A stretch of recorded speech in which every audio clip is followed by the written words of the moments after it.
Former White House Press Secretary Sean Spicer on the politics behind this. And Sean, good to see you. It brings up the question of timing. Always in presidential re-election cycles, you wonder, how is the economy doing at a certain point? What's the most important time, do you think, for us to gauge how the economy is doing and how that might impact the president's re-election?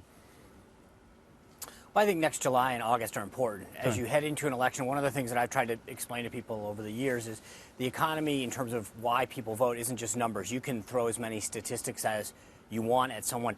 If they don't feel the economy is going well, if they don't feel like they can spend that extra dollar to save some money, go on the vacation, splurge a little, then it really doesn't matter what the statistics say. And so as you head into an election season, that July-August time frame, that summer months, are crucial, whether or not people feel that the economy is working for them or working against them, because they're going to want to take a vacation, get ready for the school season by buying stuff for their children or what have you.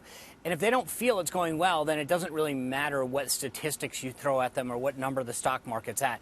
So we've got plenty of time to go before it really starts to sink in. But overall, there's a difference, right? So you've got the ups and downs of the market. We're seeing clearly a down day today, but there's been plenty of good days. And the question is, where does it fall out? Right. And the other point that I think, Colin, and you've covered this over and over again, is how many times have we seen a quarterly GDP number, an employment number, come up, and right before it, a lot of the predictions are, this is where we're really expecting to see slowing the economy, or job growth, or job wages are going to slow. And we defy the odds over and over again. So maybe this is it, but I've seen too many times, Lucy, with the football, where everybody's predicting doom and gloom. And so, but even if we have a couple bad days, that's not the end of the world. It's not great, but obviously we're not, from a political standpoint, we're not in a situation where it spells ultimate doom. You saw back in 1992, President Bush started to talk about the economy. Clinton said that the economy was stupid, and the reality was the economy was improving. It did do well. People hadn't felt too it late, yet. though, and right? Right. That's why I asked you about timing. So it came a little late for President Bush. That's right. And so as long as people are feeling it, that's going to be important. But there's also another thing. And your last guest, it was funny. I mean, I was the former assistant U.S. trade rep under the Bush administration. I think that, this idea of like, oh, we'll just let it go to the WTO.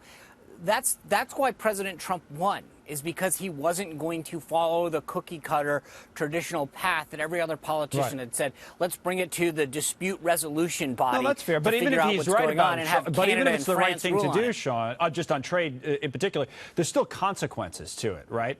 So, when the president comes out, what he had said for forever is, well, China's paying the tariffs. Well, they're not really paying the tariffs.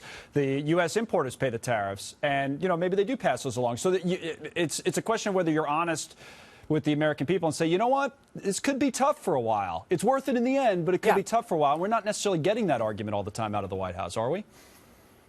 No, and I think that would be probably better to say, hey, look, you know what, for years, politicians have told you that, either A, this is the cost of doing business, right? So that certain jobs and industries aren't going to do well, and you need to accept that as a reality, or this is as much as we can do now that China is part of the WTO, and we need to call on them to be a responsible stakeholder, with the term that was used all the time.